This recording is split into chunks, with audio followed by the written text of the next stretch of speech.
Hey everybody, Boone Wyatt with the 323 Concept Furniture Restoration here. What are we doing with this huge stinking pillow? Today, I wanted to try my best to show you how to do a seam repair on a cushion, a pillow, any type of upholstery that may have had a seam come undone.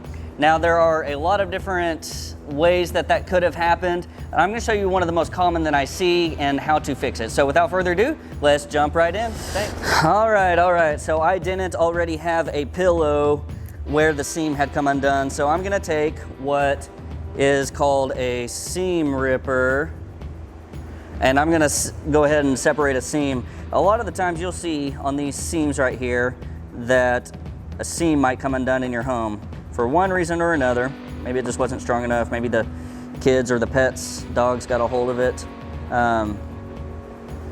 Like I said, it could be a million reasons, but it came undone, right? Well, what are we gonna do about it? That's what we're gonna try to show you. I'll be the first to admit I am not a master upholsterer. I know a few, and for the most part, my wife and I dabble mostly in what I call staple and upholstery. One day I think we'll get there, but right now we don't. But this is something I see on a daily basis on my day job, where seams come undone like this, or almost on a daily basis. So you've got a seam that has come undone, right? Look at that, big seam. That's probably a little bit more than I needed to, but I wanna sort of show you how to fix that. All right, without further ado, let's jump right in. All right, so what do you need for this repair? Not a lot, that's the good news. Pair of scissors, real basic. The two main things, or three main things, I guess you'd say, are gonna be two curved needles. These are, I believe, 1.5 inch curved needles. I like to get some from a local upholstery supply place that have a good size hole going through there. That way, when I get ready to put my thread through there, which is the next thing you need, you get a thread, probably one of the most closely matched colors that you can find to whatever fabric you're working with. Ideally, your seam's not gonna be seen anyway, but just in case it starts, you want something that tries to blend in, right? But I like to get one with a large hole in the needle. That way it's a lot easier to thread through there. One of the most time-consuming things of this is trying to thread it if you don't have a hole that's a good size. So otherwise, everything usually goes fairly smooth. So I just thread those through there, do a simple knot, nothing fancy. And you know, we've got about 18, 24 inches to work with, which is much more than we'll need. So I've got that ready.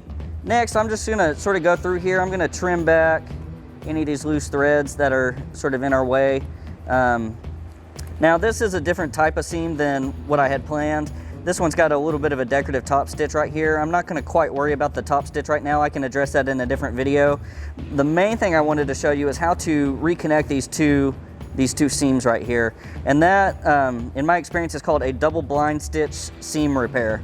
So I'm just gonna get all these loose threads out of the way. We've done that, okay, we're good. So where do you start? So first thing I'm gonna do is I'm gonna take one of my needles, one end of the thread. I usually see where it's separating. Try not to get my hand in the way, I'm sorry. And then I'll usually come back just a few holes. Now, probably the most foolproof way to do this is if the holes are in good enough shape as you're going through here, you can follow those holes, and that's probably the most foolproof way to attempt to do this. But as you pull that first one through, just make sure you got about the same length on your needles, or on the thread, I'm sorry. But if you notice, we've got a little bit of cut in here. This is something you'll see, so that's why I did it. So what you want to start looking at is, as you start following these holes, you want to gradually just go a little bit wider than this tear. That way you're not going through the tear when you get there, and then you can gradually start working your way back in. And ideally, it's not going to be noticeable. So, okay, so we did our first needle through, and we came through the next hole up, right? All right, and then we gave ourselves about equal distance on the thread. Now the next one, we're gonna go on the opposing side. We're gonna start in the same spot, and we're gonna line up with the hole that's right next to the other one, and we're gonna come through there. We're gonna pull it out. So right now, see that? Those were both even, these are both even. So we're gonna pull that nice and tight. You don't have to go super tight. Usually I'll do actually a few seams. I'll go in and out a few times before I start pulling it tight, just because I can. It doesn't really bug me to do that. So, all right, so next we're gonna stay with that same piece of thread we just worked with where we brought it through this hole, and we're gonna go through this exact same hole that this thread's coming out of, and we're gonna go to the next hole. So I sort of pull them back so I can see where I'm working with, and then I'll go through that same hole,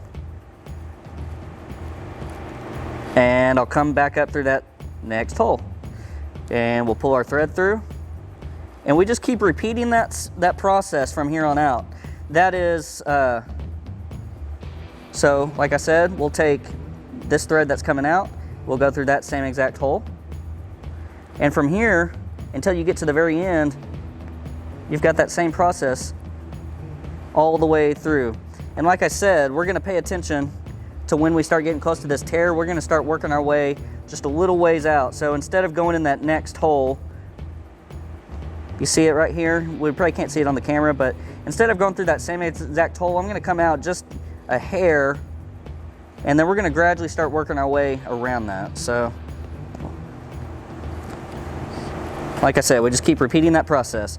So I'm gonna do a few of these, and then when I get to the tear, I will sort of show you what we're doing.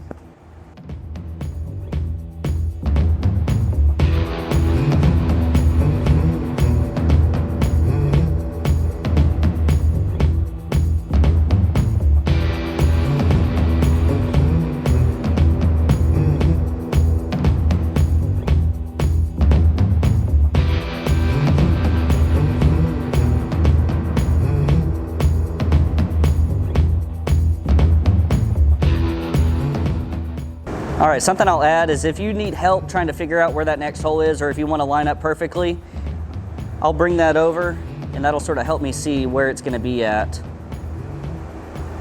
There you go. Just come right through. There you go. Now, if it's your own personal sofa and you're not worried about anybody seeing it, you just want to close it up, you don't necessarily have to follow all the individual holes that are already there. Sometimes you can create, you can go just a little bit bigger spacing between them. Those vendors, when they're making these, you know, the seams are probably an 1/8 inch or less apart. Like I said, you don't necessarily have to follow that. I think it's probably gonna get you the best result, but like I said, if you're not picky, if it's your own, you can fudge a little bit on that.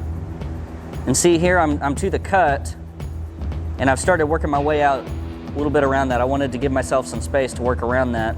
That way we're not going through the tear, we're not gonna risk. If you get too close to that tear, you can risk tearing it. So I gave myself a little bit of distance. I'm probably, if you look at that, I'm about 1/4 inch away. And don't worry, a lot of the times, or not a lot, but every now and again your thread will probably come out and you may have to re-thread it, and you do what I do and accidentally unweave it. Let's see here. There we go. And you don't even have to tie it if you really don't want to. I like to just because it comes out less frequently, but you can just leave it loose in there if you really want to. But like I said, I think it'll come out less frequently if you tie it. Okay, I'm rambling. All right, so we're just gonna keep going. We're working around the tear here. I'm just sort of gradually pulling it as I go. And like I said, we're just gonna keep repeating that. We're working around the tear. We're gonna keep repeating that till we get to the very end. And really from there, it's the same thing until you get to the very end. You'll keep working those. I'll go a couple holes past the seam slippage, just like I did at the beginning. I started a few holes before it. And at the very end, I'll show you how to tie it off.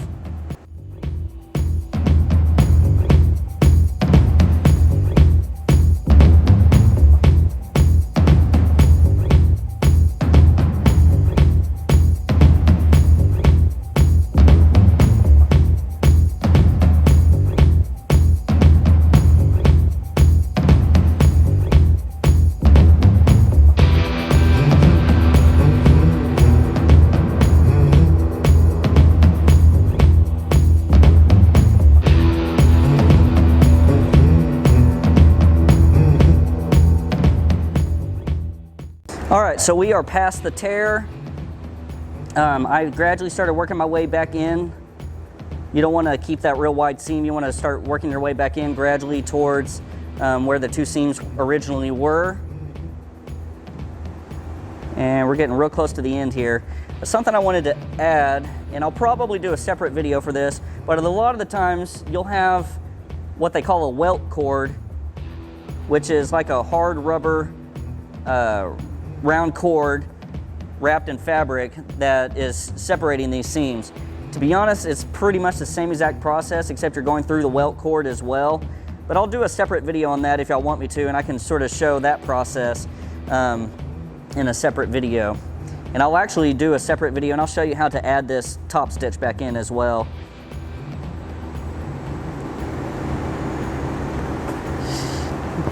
But it's not super difficult. It's just once you learn in a few steps, and once you learn the steps, it's pretty much just repeating them. So sometimes you might come across where the thread has started unraveling. You can just sort of trim it.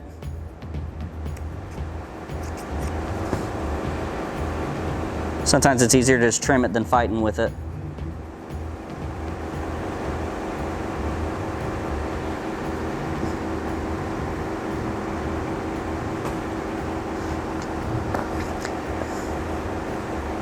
If you're working on a really long piece of seam repair and your thread starts wanting to tangle, I've seen guys, they'll rub some wax, I believe it is, on the thread, and that sort of helps it from unraveling.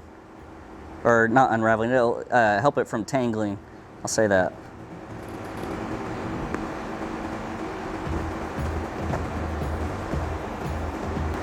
All right, so we are getting very close to the end here. So what do? Well, once we get, I still got a couple more. Once we get 1 or 2 holes past the seam slippage, which is real close, from the same side, we're gonna pull the thread.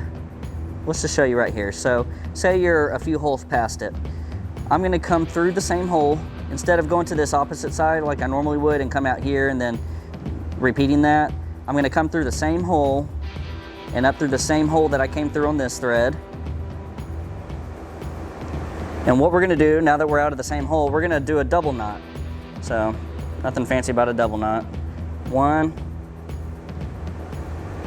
and 2. Sorry about that, I realized my camera was losing, I was going out of the frame. So we did our double knot, came out through the same hole, did a double knot. This is how we're tying it off at the very end. And what you wanna do is come out that same exact hole that we came out of, and you wanna pick, make sure I'm in frame, okay. We wanna come out one of the openings over here,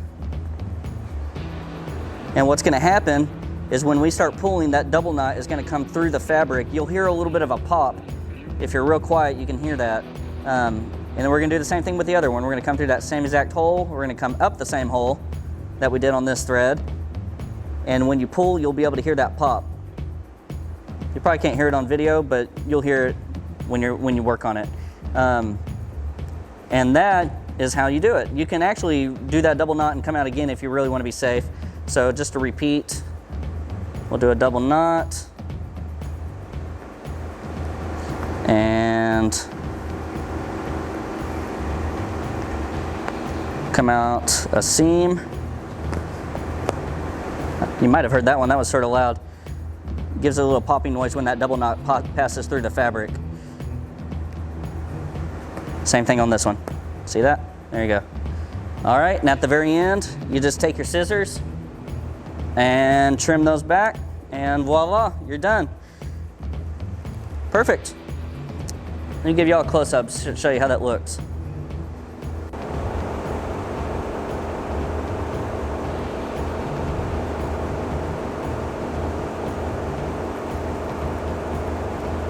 You can see a little bit of it, but not too bad. If it's in your home and nobody knew, I don't think they would be able to spot that, but you can just see a little bit of a, and if you didn't have that tear on there, you probably wouldn't be able to notice this as much, but you see it curves up. That's where we went around that tear.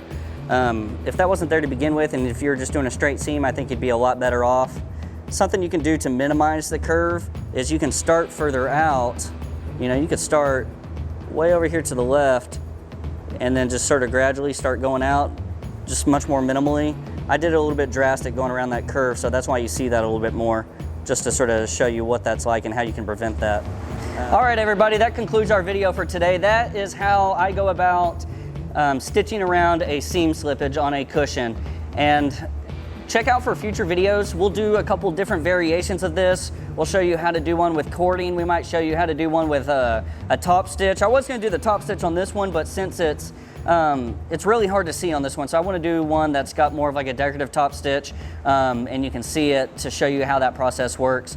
But if you've got any questions, comments, feel free to comment in the description below. We'd love to read your comments and answer any questions you have. If you want to see any future videos, let us know about that. Don't forget to like our video, share it, and subscribe to our channel, and hit that notification bell if you want to see future updates on videos. We'd love to have y'all follow along with us. And I did have this piece of leather here. You're probably wondering what that was for. If you're working on a leather sofa, a leather upholstery, I always have one of these handy, because when you're trying to thread your curved needle through there, it can be really tough and hard on your finger. So I will always keep one of these handy, and when I'm trying to thread it through there, I'll use that as a little bit of protection. So just a little tip of the day. So if y'all have any other questions, let us know. Otherwise, we'll see you next time. Thanks.